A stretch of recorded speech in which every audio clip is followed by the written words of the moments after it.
istiqamah. Tiap-tiap hujung minggu anak kita akan pinjam kereta kita sekejap, keluar 2-3 jam, buat homework dengan sahabat-sahabat dan sebagainya. Tengok dah. Pada Januari yang hari tu, yang awal tu, masa mula-mula anak nak pinjam kereta, nescaya menimbulkan begitu banyak percakapan antara anak dengan ayah. Betul tak? Anak kata ayah nak pinjam kereta, ayah kata nak ke mana, anak kata nak keluar sahabat dengan kawan-kawan sekejap 2-3 jam pun tak apa dah, nak buat kerja kolej dan sebagainya. Ayah pun kesian kat anak, tak nak anak buat benda yang tak elok, bagi kunci kereta supaya anak boleh keluar dengan baik. Tengok 2-3 jam dia balik, bermakna anak pegang amanah. Selang 2 minggu pula dia minta lagi. Dah. Selang lagi 2 minggu dia minta lagi. Tengok kali ketiga ayah tak yakin mana. Setelah anak keluar, ayah ikut belakang naik motor C70 Honda Cup. Pum. Contoh dia nak spy anak.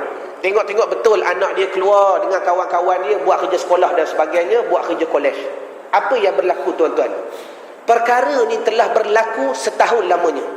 Memang anak kita istiqamah, tiap-tiap hujung minggu dia keluar sekejap dengan sahabat dia menggunakan kereta kita. Tengok hari Ahad besok macam pagi tadi. Seperti biasa tuan-tuan ke surau kota warisan, lepas habis kuliah subuh tuan-tuan balik ke rumah.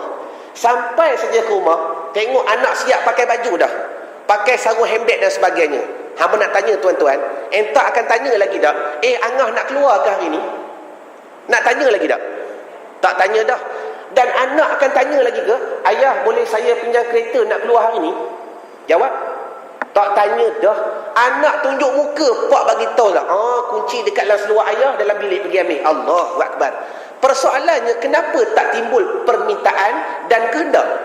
Kerana anak kenal bapak, bapak tahu anak. Betul tak? Allah, bila mana anak tahu tentu pak bagi dah, tak minta pun tak apa, tunjuk muka saja pak bagi dah. Cuma pak bagi tahu pula kalau hari ni keluar balik cepat sikit tengah hari saat lagi ayah nak pergi main golf dan sebagainya. Jadi artinya nak memberi gambaran, perkara-perkara begini, situasi seperti begini boleh berlaku antara makhluk dengan makhluk. Sebab apa? Kerana kita kenal makhluk. Betul tak? Bila kita kenal ayah, kenal suami, kenal isteri, dengan kenalnya itu datangnya yakin. Walhal kenapa tak berlaku antara kita dengan Allah? Jawab, sebab kita tak kenal Allah Subhanahu wa ta'ala. Jadi kalau tuan-tuan dah kenal Tuhan, nak minta pahala pun malu dah. Kenapa malu? Sebab benda Tuhan janji. Bila benda Tuhan janji, bila kita letak pada haknya, nescaya akan menguatkan iman kita dengan Allah Subhanahu wa ta'ala. Satu sebagai mukadimah saja. Yang kedua, bermula pada kuliah hari ini dan kuliah-kuliah yang akan datang, kita akan baca ayat tadi, ilahi anta maksudi wa ridhaka matlubi, supaya tiap-tiap sebelum kuliah kita boleh membetulkan niat kita. Aku mengaji ni ya Allah semata-mata nak mencari keredaan-Mu dan semata-mata kerana Kamu, bukan kerana nak syurga. Baik, kita jawab pada hari ni. Kenapa amalan bukan kerana syurga? Kenapa amalan bukan kerana pahala? Sebab kita faham sebelum ni, kita mengaji sebelum ni, tiap-tiap kali ibadat nak ke pahala. Hari ni Ustaz Irwan ajar dah ibadat bukan nak pahala tapi nak keredaan. Maka kita jawab pula, tulis yang kedua, kerana pahala tak boleh membeli syurga, dosa tak boleh membeli neraka. Allahu Akbar. Ini akidah. Pahala tak boleh membeli syurga, dosa tak boleh membeli neraka. Ini hakikat. Tapi lazim tuan-tuan tak boleh buang. Lazim orang banyak pahala, tempatnya syurga.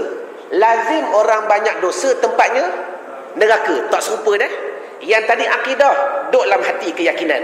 Yang ni lazim syariat.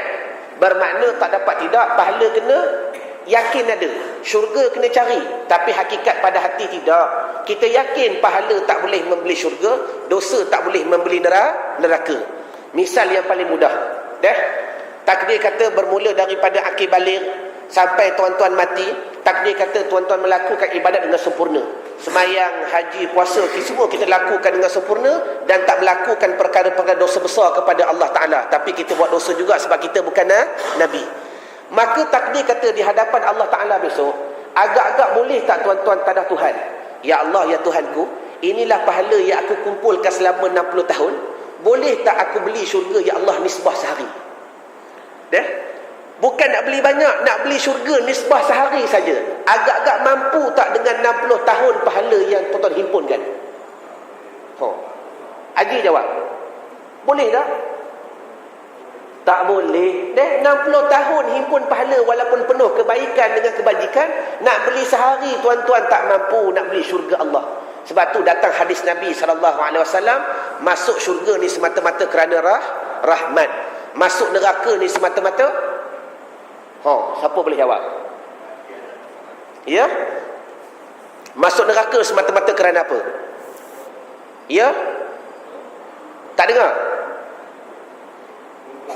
Kemurkaan? Salah. Tulis. Masuk neraka semata-mata keadilan Allah Ta'ala, kata Nabi. Masuk syurga semata-mata rahmat Tuhan. Masuk neraka semata-mata keadilannya Tuhan. Bila Tuhan timbang, Tuhan nampak orang ni dosanya lebih, pahalanya kurang. Adilnya Tuhan timbang, Tuhan buh dalam neraka.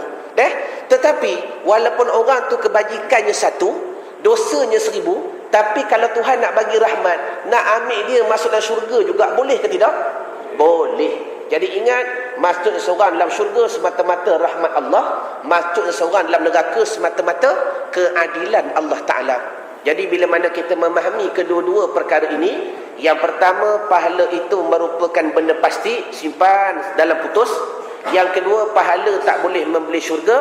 Maka bermula pada hari ini, janganlah tuan-tuan beramal mengharapkan pahala Allah. Allah Ta'ala tahu kerja dia. Bila sampai masa, dia bagi. Habis aku beramal ni nak apa ya Allah? Inna salati wa nusuki wa mahyaya wa mamati lillah, kerana Allah. Dan yang kedua, mengharapkan keredaan Allah Subhanahu wa taala. Wallahu a'lam. Tak faham tanya, tak tanya faham. Baik. Ikhlas. Ulama kata kita beramal tak wajib ikhlas, tetapi kita wajib berusaha bagaimana untuk mencarinya ikhlas. Berusaha mencari ikhlas satu pekerjaan yang lain, beramal dengan ikhlas satu pekerjaan yang lain. Kerana ikhlas ni bukan benda yang boleh diusahai. Betul tak bahasa Melayu? Ikhlas ni bukan satu benda yang kita boleh usaha. Tapi mengaji, memahami, mencari bagaimana ikhlas, itu kita boleh cari. Sebab apa? Ilmu ini zahir. Ikhlas ni satu benda yang Tuhan campak kepada kita. Sebagai contoh, khusyuk. Ulama kata tak wajib kita semayang dengan khusyuk. Kalau wajib semayang dengan khusyuk, berapa ramai hari ni semayang berdosa dan sebagainya. Berapa ramai hari ni semayang yang tak sah dan sebagainya. Tapi ulama kata wajib kita mempelajari bagaimana untuk khusyuk dalam semayang. Tapi semayang dengan khusyuk, hukumnya tak wajib. Kerana apa? Khusyuk ni satu rahmat yang Tuhan campak pada ubun-ubun manusia dan masuk pada hati, datangnya kepahaman pada sanubari. Semata-mata ilmu yang Tuhan campak pada kita. Begitu juga ikhlas. Ikhlas ni satu benda yang Tuhan campak, yang kadang-kadang kita sendiri tak memahami bagaimana hakikatnya ikhlas. Kalau ustaz boleh ajar macam mana ikhlas, bermakna ustaz tu tak betul. Cuma dia boleh bercerita bagaimana sifat-sifat ikhlas, sifat-sifatnya begini, kriterianya begini. Tapi bagaimana hakikat ikhlas, itu dipahami oleh kita sendiri. Pahaman ibarat, wallahu alam. Soalan lain. Sebelum kita meneruskan pengajian. Baik. Pahala tu perkara pasti. Ya, termasuk dalam janji Allah Ta'ala. Mana dalilnya? Yakni bermula ditiupnya roh 40 hari pada perutnya ibu kita. Dah masuknya roh, duduk kita di hadapan Allah Ta'ala dan berlaku dialog antara kita dengan Tuhan. Di antara dialog apa? Yang Tuhan kata, ya abdi, bila mana kamu buat kebajikan, aku akan bagi apa tu pahala? Mengaku, ya Allah. Bila mana mu buat kejahatan, aku akan bagi dosa. Mengaku, ya Allah. Masa dalam perut, kita dah sign kontrak. Bila keluar, Allah Ta'ala beri kelepasan 15 tahun. Biar dulu masuk akhir balik, maka bermulalah kontrak tadi. Pahaman ibarat? Wallahu a'lam. Habis. Baik. 2. Jadi yang ketiganya, InsyaAllah bermula pada hari ini kita akan sambung balik pengajian kita yang